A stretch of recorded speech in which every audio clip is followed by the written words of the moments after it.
Hello besties, welcome back to my YouTube channel. Today we are going to be ranking all of the books that I have read recently from worst to best. Normally after a couple months I like to film a wrap-up video talking about all of the books that I've read recently chronologically, but a few months ago I filmed a video where I ranked every single book I read in 2025 from worst to best, and you guys absolutely loved it. So I decided to mix things up a little bit this month and change up how I'm doing my wrap-up. So if you guys like this, please let me know in the comment section. I would love to hear if I should keep doing videos this way or go back to how I was doing it originally. But all of that said, we're going to be talking about all of the books that I read in March, February, and a few in January that I actually finished reading after I filmed my wrap-up video. So yeah, I think that's all for this long-winded introduction. Let's jump into every single book I've read recently, which is a lot.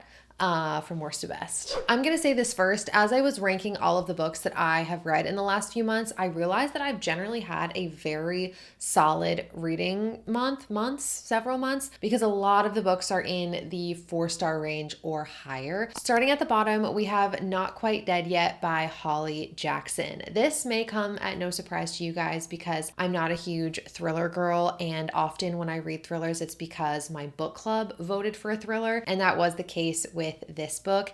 In Not Quite Dead Yet, we're following our main character Jet, who gets pretty brutally attacked on Halloween night, and it was clear that Jet was supposed to die during this attack, but she somehow miraculously survives. But when she wakes up in the hospital, they tell her that she has a fatal aneurysm that's forming and she only has about a week left to live. And so the whole premise of the book, which I actually really enjoyed, is Jet is basically saying, I have 7 days to solve my own murder, which really love the creativity that went into this book. I feel like it was very different than any thriller that I had read before. I feel like the reason that this book is rated on the lower side for me is not because of the writing or the plot. Honestly, I really enjoyed Holly Jackson's storytelling and I appreciated the plot overall.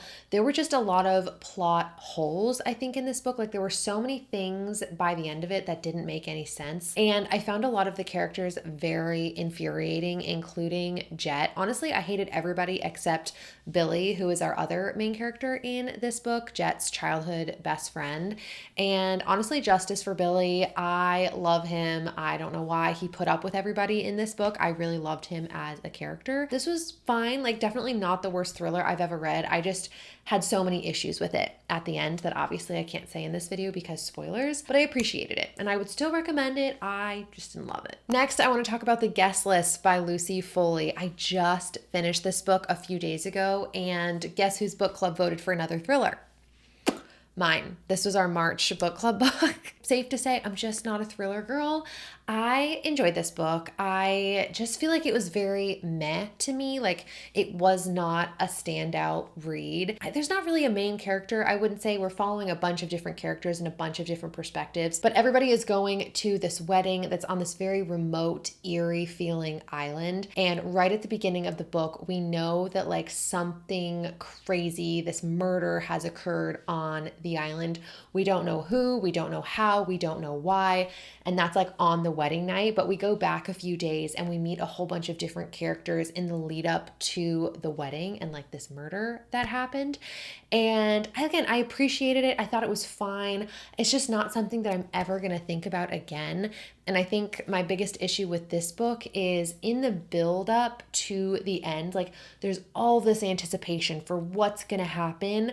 It wrapped up so incredibly quickly. I was like, whoa, for all that time that we spent building up to this like crazy moment, the book kind of just ended so fast. And I was like, I don't feel how I want to feel after reading a thriller, if that makes sense. Like it just, yeah, it wrapped up too quickly. I didn't particularly care for any of the characters. There were a couple moments that took me by surprise, but I kind of felt them coming a bit. So yeah, this one wasn't like a top for me. But again, you're listening to a review about a thriller from a girl who doesn't love thrillers, so just know that.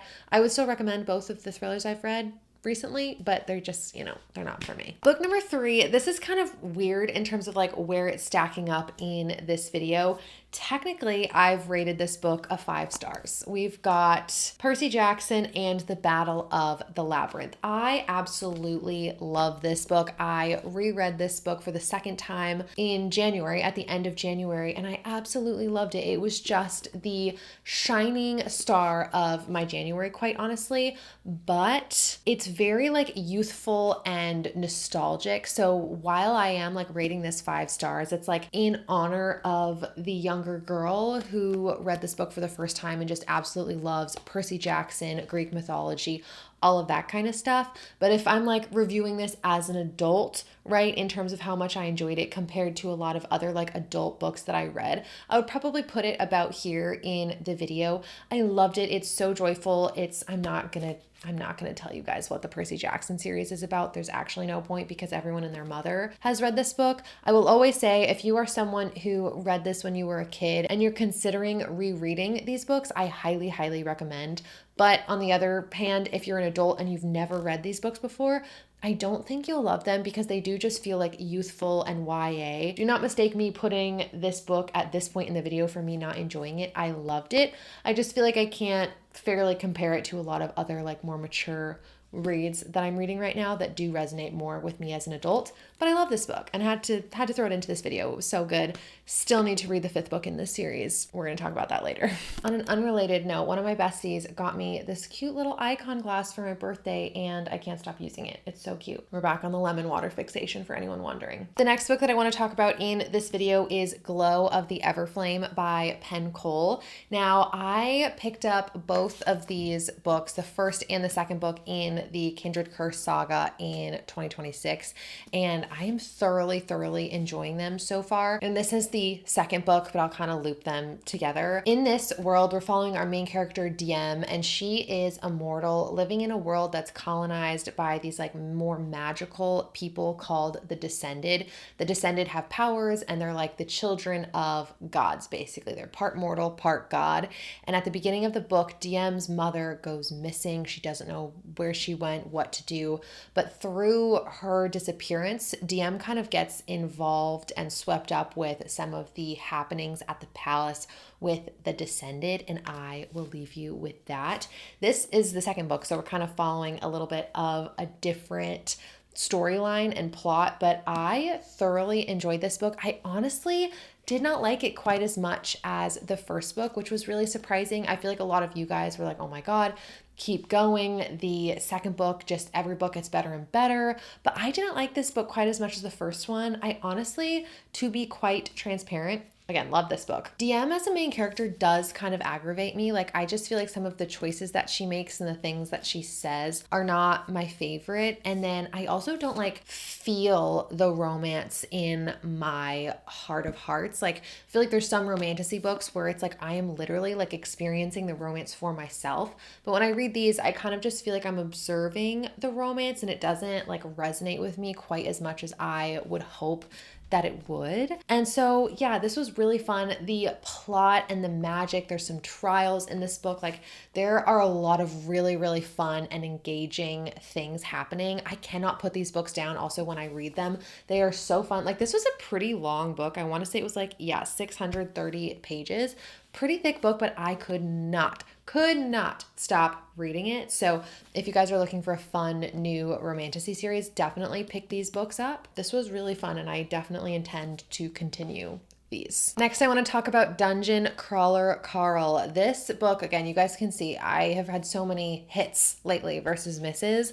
Dungeon Crawler Carl, so good. I talked about this book recently in my Kindle Unlimited book recommendations video. Actually, as I'm filming this video, I like just posted that. But this book is so good. It is like a post-apocalyptic setting where our main character Carl is one of very few people to survive this like event, I'll say, on Earth where almost everybody dies, and he's given this opportunity to compete basically for his life in order to entertain aliens, because of course aliens have taken over the planet and want to televise humans competing against other aliens. And like, it sounds absolutely absurd, and that's because it is absolutely absurd. Carl is trying to like basically survive for his life, but he, along with his ex-girlfriend's cat named Princess Donut, kind of team up together to fight the aliens and the monsters and collect loot and like do all these different things that you might expect to see in a video game. But again, it's all for the entertainment of these aliens. And I had so much fun with this book. I will be continuing it. I did read this book on my Kindle completely. However, a lot of people have mentioned that the audiobook for the Dungeon Crawler Carl series is really good. So I may listen to the second book on audio to see what I think about the audiobook versions. And if you guys are like, I don't know if that'll be my cup of tea, give it like 50 to 100 pages. And at that point, if it's not really your thing, I understand. But I was pretty hooked pretty early on. Loved this book. Book number 6, I'm actually so excited to talk about this book because I don't think I've talked about it yet on my channel. But next we have The Friend Zone by Abby Jimenez. I'm an Abby Jimenez stan. We know that. That's not new information on this channel. And I've read all of her most recent releases, so I wanted to go back and start reading her backlist and read the Friend Zone series. I feel like the sun is really making this book difficult for you guys to see. That is her in all of her cute glory. Everyone was like, don't get your hopes up. Like, you're probably not going to like it very much because it's like her older writing.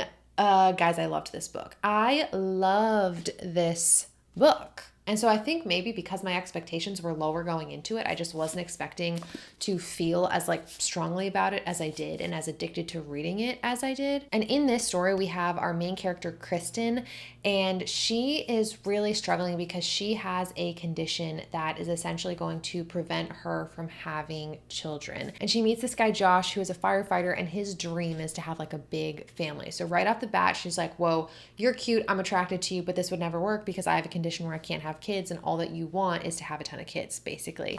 And they end up meeting because Kristen and Josh are the maid of honor and best man at their friend's wedding, respectively. Guys, it was so good. Like, I was addicted. I couldn't stop thinking about it. Every time I wasn't reading, all that I wanted to do was be reading this book. And I was slumping like not too long before I read this. And I picked up the Spark of the Everflame series and this, and oh my God, reading slump absolutely demolished by those books. I will say though, there are some really like intense and triggering topics in here that like, I just think that towards the end, there were things in this book that happened that were completely unnecessary. It just felt like absolute emotional whiplash. Like, I cared so much for everybody in this book, our main characters, their best friends, families, like anyone who was a character in here, I cared about so much. And when certain things happened, it like actually broke me, and I was so shocked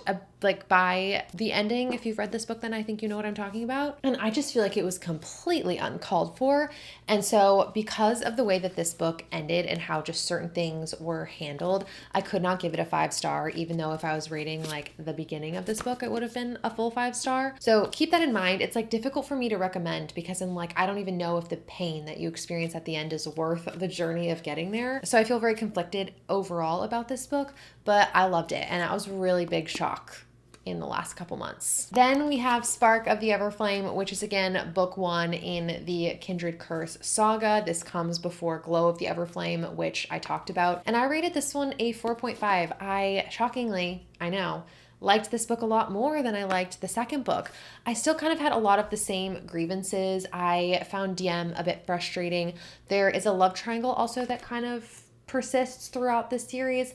It's not really a love triangle because you kind of know like who the guy is going to be, but I found one of the people in the love triangle very frustrating. But again, I just loved the way that this world was set up. Like, everything that got established in this book, I loved, and I couldn't put it down. I absolutely loved this book, and I'm really hoping that the third book in this series is like the 5-star book for me because a lot of shit went down in the second book. Everything was so well set up in this book that I'm just so curious and so excited about where we're going. And I'm pretty sure there are 4 books in this series, which bodes well for me because I'm having a really good time and I'm not ready for this series to be over. So I won't drone on about this one because I did talk about the second book before I talked about this one, but these are lovely, wonderful, had a fantastic time. Okay, guys, get ready because the next 3 books that I have to talk about are absolute bangers. Absolute bangers, okay? Loved all 3 of these so much, and I am so lucky and blessed that I have read them. Up next, we have none other than the book that you all have been begging me to read. I read Project Hail Mary by Andy Weir. This is my second Andy Weir. I have read The Martian by him. I read it probably like 5 years ago at this point. And while I do prefer The Martian, I know, I'm crazy. That is a 5-star book for me. This one ended up being a 4.5.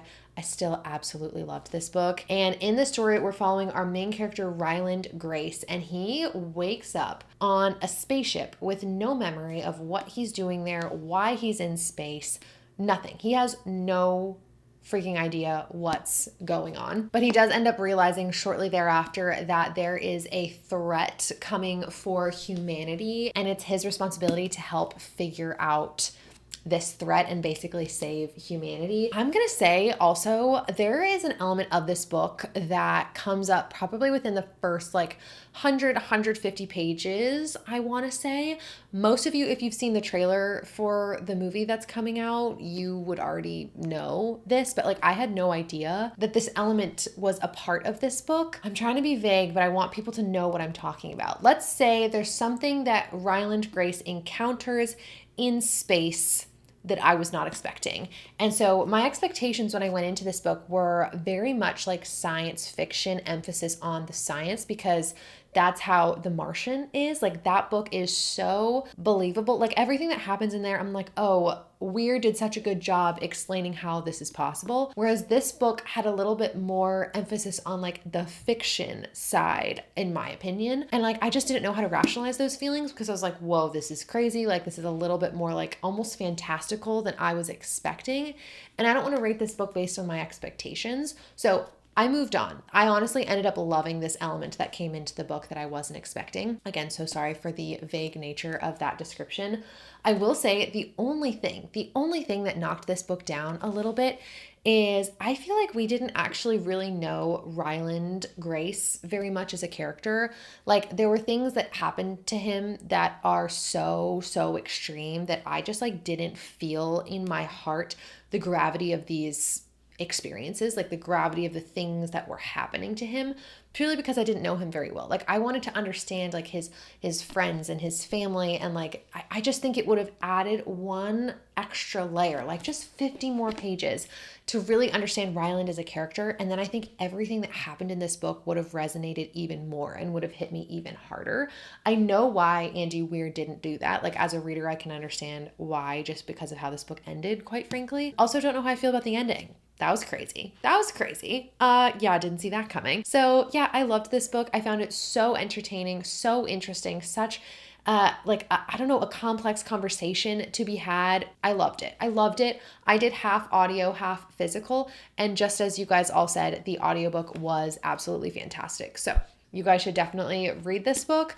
By the time this video is up, actually, maybe today. Does the movie come out today? The movie's coming out soon for me and is already out for you guys. So read the book so you can go watch the movie. I am so excited. I'm going on Friday. Oh, it's going to be so fun. So the next book that I read recently was The Favorites by Lane Fargo. This book absolutely ate. I loved it so much. The Favorites follows our main character, Katarina Shaw, and she is the most driven, independent female character that I have read about in a long time. And she loves to ice skate. She has decided that she wants to win the Olympics for ice dance. That's what she knows she wants to do. She knows she's capable of it. And she has a very toxic codependent relationship with her childhood best friend slash boyfriend, Heath Roca. And they, from a very young age, start skating together. And this book is told through an interview style almost, where it's present day and we're looking back on Shaw and Roca's like rise in like the Olympics and like the whole journey that they had coming from nothing and becoming like incredible ice dancers.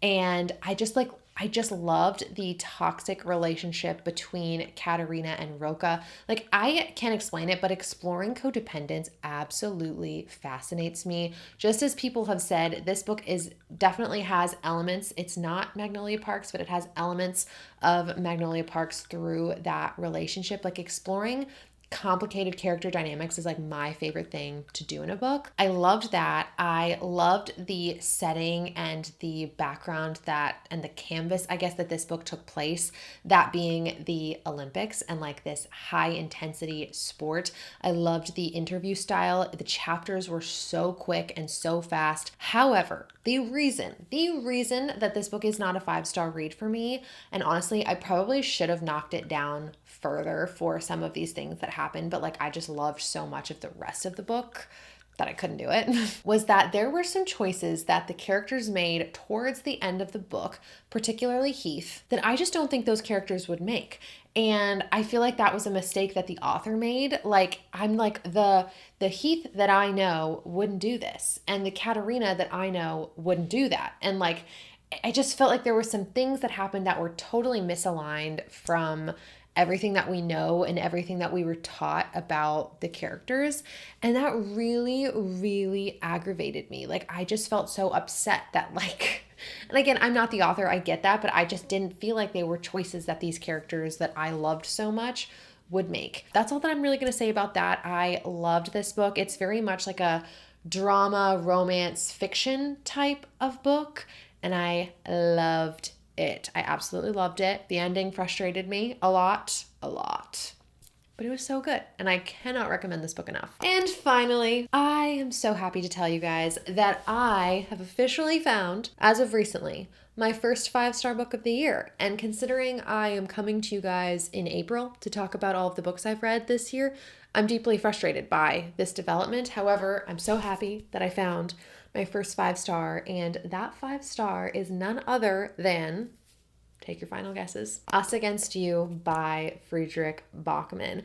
I don't know why I wasn't fully expecting this book to be a 5-star. Like, I knew that I would rate it highly because I rated the first book in this series a 4.5, but I feel like I kind of just expected them all to stay around that range. Like, I couldn't picture what Friedrich Bachmann would need to change to make the next book in the series a 5-star, but he did it. And if you guys are unfamiliar with Beartown, I feel like it's very, very popular right now.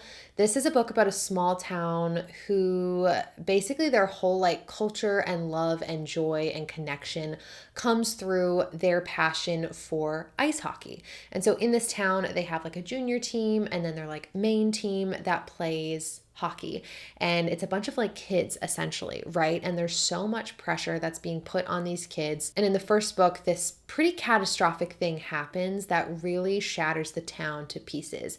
It divides the town. People are taking sides. You don't know who to believe or what to believe, and you kind of like see everybody's true colors. And I realize now that as I've read the second book, the thing that I struggled with in the first book is what I loved so much about the second book. And so I think in the first book, Friedrich Bachmann does a really good job bouncing around from character to character to character to character constantly.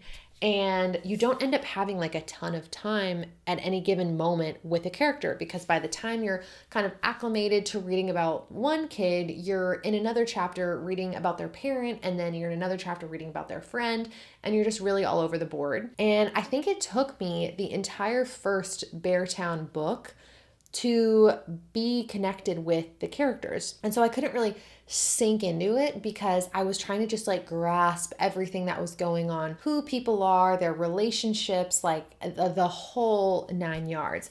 But by the second book, we're getting a few new characters, but not a ton.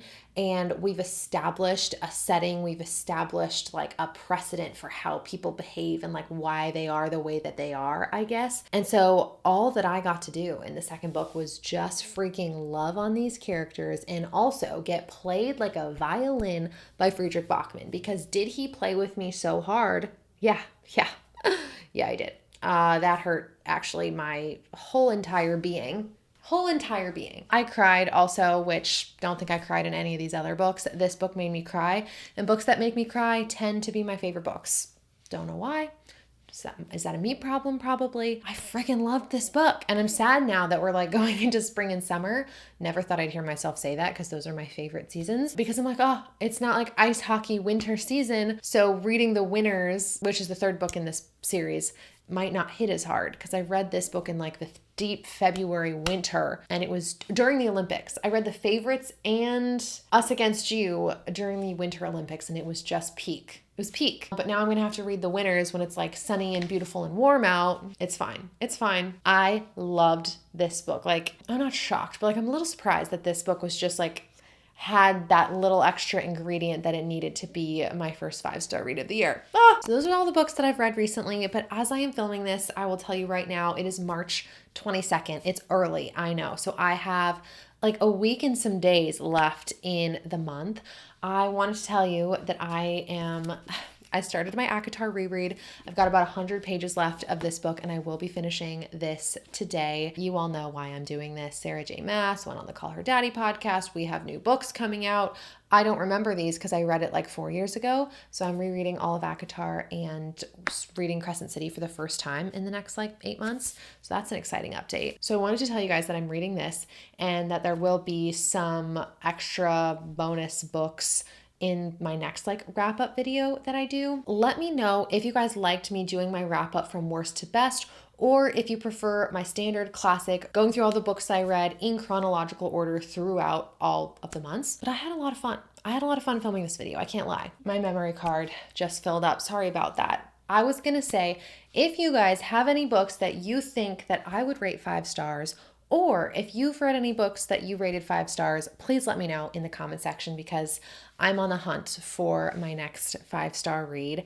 And lastly, if you guys made it all the way here, comment down below. Is there an astronaut emoji? Comment down below either an astronaut emoji or emoji related to like outer space, a rocket, something, so I know who made it all the way here. And I think that's it from me. I hope you guys are having a great day and a great reading month, and I will see you in the next one. Bye.